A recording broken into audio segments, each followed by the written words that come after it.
ನಮಸ್ತೆ ಎಜಿ ನ್ಯೂಸ್ಗೆ ಸ್ವಾಗತ. ಭೀಮಾ ಕೊರೆಂಗಾ ವಿಜಯೋತ್ಸವ ಆಚರಿಸಿದ ಸಮತಾ ಸೈನಿಕ ದಳ. ಹುಬ್ಬಳ್ಳಿ ನಗರದ ನ್ಯೂ ಇಂಗ್ಲಿಷ್ ಸ್ಕೂಲ್ ಹತ್ತಿರ ಇರುವ ಸಿದ್ಧಾರ್ಥ ಸರ್ಕಲ್ನಲ್ಲಿ 1818 ಜನವರಿ 1ರಂದು ಸ್ವಾಭಿಮಾನಕ್ಕಾಗಿ ನಡೆದ ಭೀಮಾ ಕೊರೆಂಗಾ ಯುದ್ಧ ವಿಜಯೋತ್ಸವ ಹಾಗೂ ಆಯುಷ್ಮಾನ್ ಪೀತಾಂಬರಪ್ಪ ಬಿಳಾರ ಅವರ 73ನೇ ಜನ್ಮದಿನೋತ್ಸವವನ್ನು ಸಮತಾ ಸೈನಿಕ ದಳ ಹಾಗೂ ಹುಬ್ಬಳ್ಳಿ ಧಾರವಾಡ ವಿವಿಧ ದಲಿತ ಸಂಘಟನೆಗಳ ಒಕ್ಕೂಟದಿಂದ ಆಚರಣೆ ಮಾಡಲಾಗಿದೆ. ಹುಬ್ಬಳ್ಳಿ ಧಾರವಾಡ ಮಹಾನಗರ ಪಾಲಿಕೆ ಮಹಾಪೌರರು ಆದ ಶ್ರೀಮತಿ ಜ್ಯೋತಿ ಪಾಟೀಲ ಅವರು ಕಾರ್ಯಕ್ರಮವನ್ನು ಉದ್ದೇಶಿಸಿ, ಕೊರೆಂಗಾವ್ ಯುದ್ಧವು ಭಾರತದಲ್ಲಿ ಇರುವ ಜಾತಿ ವ್ಯವಸ್ಥೆಯಲ್ಲಿ ನಲುಗಿ ಹೋದ ಶೋಷಿತ ಸಮುದಾಯ ಶೌರ್ಯದಿಂದ ಗೆದ್ದ ಮಹಾನ್ ಹೋರಾಟವೇ ಎನ್ನಬಹುದು. 1818 ಜನವರಿ 1ರಂದು ನಡೆದ ಆ ಯುದ್ಧವು ಇಂದಿಗೂ ಮನುವಾದಿಗಳ ಮತ್ತು ಶೋಷಿತ ಸಮುದಾಯದ ನಡುವೆ ಸಾಮಾಜಿಕವಾಗಿ, ಆರ್ಥಿಕವಾಗಿ, ಶೈಕ್ಷಣಿಕವಾಗಿ, ರಾಜಕೀಯವಾಗಿಯೂ ಕೂಡ ಮುಂದುವರಿಯುತ್ತಲೇ ಇದೆ. ಆದರೆ ಅಂದು ನಡೆದ ಯುದ್ಧವು ನಮ್ಮೆಲ್ಲರ ಸ್ವಾಭಿಮಾನ, ಸಮಾನ ಹಕ್ಕುಗಳ ಬದುಕಿಗಾಗಿ ತಮ್ಮ ಪ್ರಾಣವನ್ನು ಅರ್ಪಿಸಿ ಶೌರ್ಯದಿಂದ ಮನುವಾದಿಗಳ ಸೊಲ್ಲಡವರಿಸಿದ ಮಹಾರಾಷ್ಟ್ರದ 500 ಮಹಾರ ಸೇನಾನಿಗಳು ಜಾತೀಯತೆ, ಮೋರ್ಣಾಶ್ರಮ ಪದ್ಧತಿ, ಅಸಮಾನತೆ ಪ್ರತಿಪಾದಕ 2ನೇ ಬಾಜಿರಾವ್ ಪೇಶ್ವೆಯ 28,000 ಸುಸಜ್ಜಿತ ಸೇನೆಯ ನಡುವೆ ನಡೆದ ಯುದ್ಧವಾಗಿದೆ ಎಂದು ಸ್ಮರಿಸಿದರು. ಅದೇ ರೀತಿ ದಲಿತ ಹಿರಿಯ ಮುಖಂಡರು ಆದ ಮಾರುತಿ ದೊಡ್ಡಮನಿ, ಪರಮೇಶ್ ಕಾಳೆ, ಚಂದ್ರಶೇಖರ್ ಯಾತಗಿರಿ ಅವರು ಮಾತನಾಡಿ, ಹಿರಿಯ ಹೋರಾಟಗಾರರಿದ್ದ ಆಯುಷ್ಮಾನ್ ಪೀತಾಂಬರಪ್ಪ ಬಿಳಾರ ಅವರ ಜನ್ಮದಿನದ ನೆನಪಿನೊಂದಿಗೆ ಅವರ ಹೋರಾಟದ ನೆನಪುಗಳನ್ನು ವಿವರಿಸುತ್ತಾ, ಭೀಮಾ ಕೊರೆಂಗಾ ವಿಜಯೋತ್ಸವದ ಯುದ್ಧದ ಹಿರಿಮೆ ಮತ್ತು ಕುರುಹುಗಳನ್ನು ಪುನಃ ನಗರಕ್ಕೆ ಪಕ್ಕದಲ್ಲಿ ಹರಿಯುವ ಭೀಮಾ ನದಿಯ ದಂಡೆ ಮೇಲೆ ನಿರ್ಮಿಸಿರುವ 72 ಅಡಿ ಸ್ತೂಪದ ಮೇಲೆ ಕೆತ್ತಲಾಗಿದೆ. ಇತಿಹಾಸದ ಪುಟದಲ್ಲಿ ದಾಖಲಾಗಿದೆ. ಅದರ ಫಲವಾಗಿ ಮುಂದುವರಿದು ಭಾರತದಲ್ಲಿ ಸಾರ್ವತ್ರಿಕ ಶಿಕ್ಷಣ ನೀತಿಯು ಜಾರಿಗೆ ಬಂತು. ಕೇವಲ ಸಂಸ್ಕೃತದಲ್ಲಿ ನೀಡುತ್ತಾ ಇದ್ದ ಶಿಕ್ಷಣವನ್ನು ಧಿಕ್ಕರಿಸಿ ಮೊದಲ ಬಾರಿಗೆ ಮಹಾತ್ಮ ಜ್ಯೋತಿಬಾ ಫುಲೆ ಅವರು ಮೆಟ್ರಿಕ್ಯುಲೇಷನ್ನಲ್ಲಿ ಉತ್ತೀರ್ಣರಾದ ಮೊದಲಿಗರು. ನಂತರ ಸಾವಿತ್ರಿಬಾ ಫುಲೆ ಇವರ ಸಾರಥ್ಯದಲ್ಲಿ ಮಹಿಳೆಯರಿಗೆ ಶಾಲೆ ಪ್ರಾರಂಭಿಸಿದ್ರು. ಜೊತೆಗೆ ಬಾಬಾ ಸಾಹೇಬ್ ಅಂಬೇಡ್ಕರ್ ಅವರಿಗೆ ಬಾಲ್ಯದಲ್ಲಿ ಶಿಕ್ಷಣ ದೊರೆಯಲು ಒಂದು ಪ್ರೇರಣೆಯೊಂದಿಗೆ ಉನ್ನತ ಶಿಕ್ಷಣ ಪಡೆಯಲು ಕಾರಣವಾಗಿ ಇಂಗ್ಲೆಂಡ್ನಲ್ಲಿ ಅವರು ವಿದ್ಯಾಭ್ಯಾಸ ಮಾಡುತ್ತಿದ್ದಾಗ ಗ್ರಂಥಾಲಯದ ಒಂದು ಪುಸ್ತಕದಲ್ಲಿ 1818 ಕೊರೆಂಗಾವ್ ಯುದ್ಧದ ಕುರುಹು ಸಿಕ್ಕಿತು.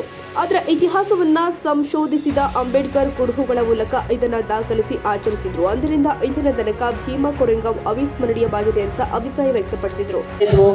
ಆ ಎಲ್ಲ ಬೇಡವಾದ ಚೌಕಟ್ಟುಗಳನ್ನು ಕಳೆದು ಮಹಿಳೆಯರಿಗಾಗಿ ಸಮಾನ ಅವಕಾಶವನ್ನು, ಸಮಾನ ದುಡಿತವನ್ನು, ಸಮಾನ ವೇತನವನ್ನು ಕೊಟ್ಟಂತಹ ಏಕೈಕ ವ್ಯಕ್ತಿ.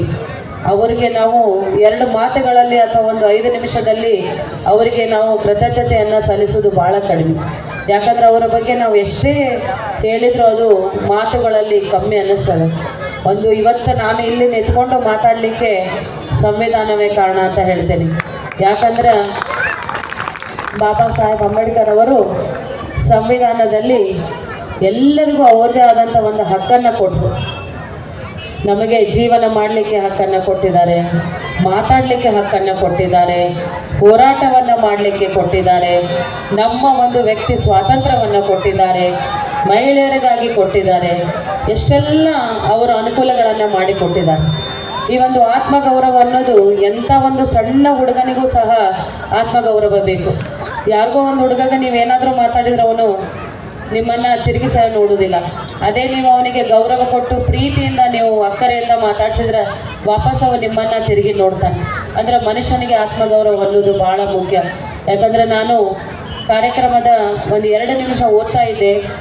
ಮುಂಚಿನ ಕಾಲದಲ್ಲಿ ಕರೆಕ್ಟ್ 12 ಗಂಟೆಗೆ ಸೂರ್ಯ ನೆತ್ತಿ ಮೇಲೆ ಬಂದ ಮೇಲೆ ನಮ್ಮೆಲ್ಲ ಆತ್ಮೀಯರು, ಅಂದರೆ ನಮ್ಮೆಲ್ಲ ದಲಿತರು ಅವಾಗ ಹೊರಗಡೆ, ಮನೆಯಿಂದ ಹೊರಗಡೆ ಬಂದು ಸೈನಿಕರು 28,000 ಜನರನ್ನ ಇವತ್ತು ಅವರನ್ನ ರಕ್ತದ ಓಕುವೆನ್ನೆತ್ತಿ ಭಾರತೀಯ ಪ್ರಜಾಪ್ರಭುತ್ವದಲ್ಲಿ ಸಮಾನತೆಯ ಹಕ್ಕು ತಂದು ಕೊಟ್ಟು ನಮಗೆ ಜೀವ ತುಂಬಿದಂತ ಪುಣ್ಯಾತ್ಮರು. ನಂತರ ಅಂಬೇಡ್ಕರ್ ಅವರ ಕಾಲಘಟ್ಟದಲ್ಲಿ ಏನು ಸಮಾನತೆ ಗೌರವಕ್ಕಾಗಿ ಪ್ರಾಣವನ್ನೇ ಬಲಿದಾನ ಮಾಡಿದ ನಮ್ಮ ಭೀಮ ಯೋಧರ ಕೋಟೆಗಾಂವ್ ಪುಣಾದಲ್ಲಿ ಅವರ ಸ್ಮರಣಾರ್ಥ ಏನು ಜನವರಿ 1 ಇದನ್ನ ಆಂಗ್ಲರು ಏಪ್ರಿಲ್ ಅಂತಾರೆ, ದಲಿತರು ವೀರ ಯೋಧರ ಶೌರ್ಯ ದಿನ ಅಂತಾರೆ.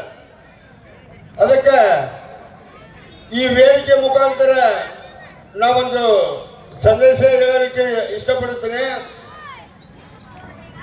ಈ ವೇದಿಕೆಯಲ್ಲಿ ಬಾಬಾ ಸಾಹೇಬರು ಸಂವಿಧಾನ ಬರೆದುಕೊಟ್ಟು ಉಸಿರಾಡಲು ಜೀವ ಕೊಟ್ಟ ದೇವರು. ಇವತ್ತು ಅಂಬೇಡ್ಕರ್ ಅವರ ಸಂವಿಧಾನ ಬರೆದು ನಾವು ಯಾರು ಉಸಿರಾಡ್ತಿದ್ದಿಲ್ಲ, ಗುಲಾಮಗಿರಿ ಪದ್ಧತಿಯಲ್ಲೇ ನಾವು ಇರ್ತಿದ್ವಿ.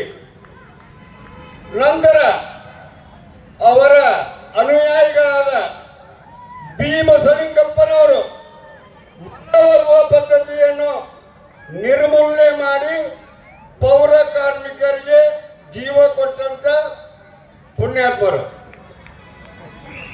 ನಂತರ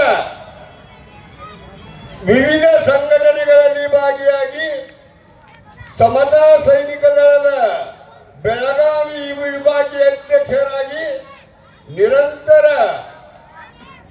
ಉತ್ತರ ಕರ್ನಾಟಕದಲ್ಲಿ ಸಂಘಟನೆಗೆ ತ್ಯಾಗ ಮಾಡಿದ ನಮ್ಮ ಮಾವನವರು, ನಮ್ಮ ಸಮಾಜದ ಹಿರಿಯರು ಪೀತಾಂಬರಪ್ಪ ಬಿಳಾರವರ ಹೆಸರು ಈ ಸಮಾರಂಭದಲ್ಲಿ ನಾವು ಅವರು ಸ್ಮರಣೆ ಮಾಡಿಲ್ಲ, ಈ ಶೋಧ ಎತ್ತಿದರ.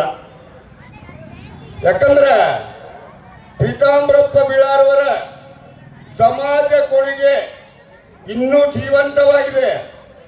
ಯಾಕಂದ್ರೆ ನಾನು ಮನೆಯಾಗ ಹಳೇ ಇರ್ಬೇಕು, ನಮ್ಮ ಮಾವನವ್ರಿಗೆ ಅವರು ಬುದ್ಧ ಲೀನರಾಗ್ಯಾರ, ಲಿಂಗೈಕ್ಯರಾಗ್ಯಾರ. ಅವರ ಗರಡಿಯಲ್ಲಿ ಬೆಳೆದ ನಾನು ಸಂಘಟನೆ ಭೀಮಾ ಕೋರೆಗಾವ್ದು ಆ ಸ್ತೂಪಕ್ಕೆ ಅವತ್ತು ಮೆರಕದಲ್ಲಿ ಈ ನ್ಯೂ ಇಂಗ್ಲಿಷ್ ಸ್ಕೂಲ್ ಅಂತ ಹೇಳ್ತಿದ್ರಲ್ಲ, ಅವ್ರ ಮುಂದೆ ಭೀಮಾ ಕೋರೆಗಾಂವ್ ಸ್ತಂಭ ಅಂತೇಳಿ ಆಗ್ಬೇಕಂತೇಳಿ ಹೋರಾಟ ಮಾಡಿಕೊಂಡು ಬಂದು ನಮ್ಮ ನೆಚ್ಚಿನ ನಾಯಕರಾದಂಥ ಶ್ರೀ ಪೀತಾಂಬರಪ್ಪ ಬಿಳಾರವರು ಅವರ ಅಮೃತ ಹಸ್ತದಿಂದ ಅವತ್ತ ನಿರ್ವಹಿಸಿದ್ವಿ.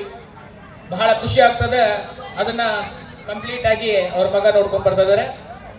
ಯಾರು ತಪ್ಪು ತಿಳಿಬಾರ್ದು.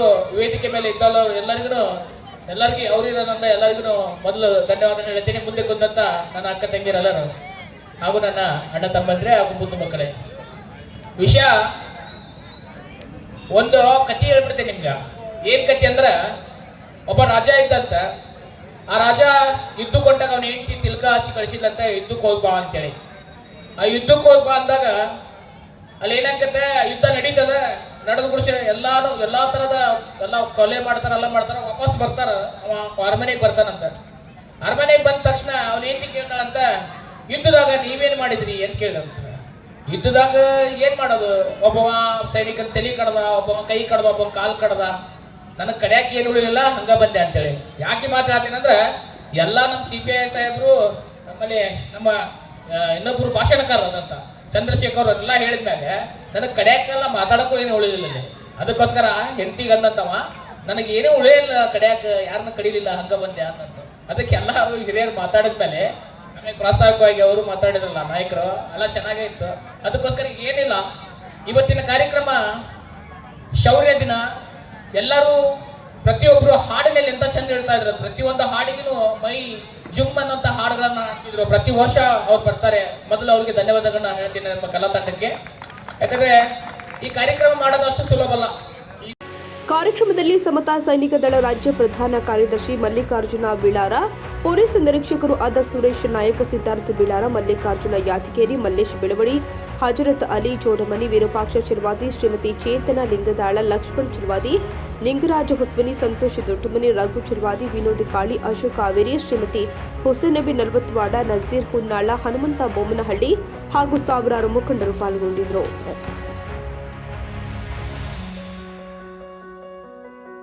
ಕನ್ನಡಿಗರ ಮೆಚ್ಚಿನ ನಿಮ್ಮ AJ 24/7 ನ್ಯೂಸ್ ಕನ್ನಡ ವಾಹಿನಿ ಇದೀಗ ಟಿವಿಯಲ್ಲಿ ಲಭ್ಯ. ಒಂದು ವೇಳೆ ನೋಟಿಸ್ ಕೊಟ್ಟಿದ್ರೆ ವಾಪಸ್ ತಗೋತೀವಿ. ಇವತ್ತು ವಕ್ಫ್ ಪ್ರಾಪರ್ಟಿ ಅಂತೇಳಿ ಬರ್ತದೆ ಅಂತ ಹೇಳಿದ್ರೆ ರೈತರು ಬೀದಿಗೆ ಬಂದು ಏನ್ ಮಾಡ್ಬೇಕಾಗತ್ತೆ? ಯಾರು ವೋಟ್ ಹಾಕಿಲ್ಲ ಅಂದ್ರೆ ಗ್ಯಾರಂಟಿನೆಲ್ಲ ಸ್ಟಾಪ್ ಮಾಡ್ಬಿಡ್ತೀವಿ. ಮತ್ತೊಂದು ಹೆಸರೇ ಕರ್ನಾಟಕ ಮತ್ತು ದೇಶ ವಿದೇಶ 360 ಡಿಗ್ರಿ ಸುದ್ದಿ ಹಾಗೂ ಉತ್ತರ ಕರ್ನಾಟಕ, ಬೆಳಗಾವಿ, ಬಾಗಲಕೋಟೆ, ಧಾರವಾಡ, ಹಾವೇರಿ, ಗದಗ, ಬಿಜಾಪುರ ಜಿಲ್ಲೆಯ ಕ್ಷಣ ಕ್ಷಣದ ವಿವರವನ್ನ ಪಡೆಯುವುದಕ್ಕೆ AJ 24/7 ನ್ಯೂಸ್ ಕನ್ನಡ ವಾಹಿನಿಯನ್ನ ಲೈಕ್ ಮಾಡಿ, ವಿಡಿಯೋಗಳನ್ನು ಶೇರ್ ಮಾಡಿ, ಕಮೆಂಟ್ ಮಾಡುವ ಮೂಲಕ ನಮ್ಮ ವಾಹಿನಿಗೆ ಸಹಕಾರ ನೀಡಿ ಮತ್ತು ಚಾನೆಲ್ ಅನ್ನು ಸಬ್ಸ್ಕ್ರೈಬ್ ಮಾಡಿ. ಧನ್ಯವಾದಗಳು.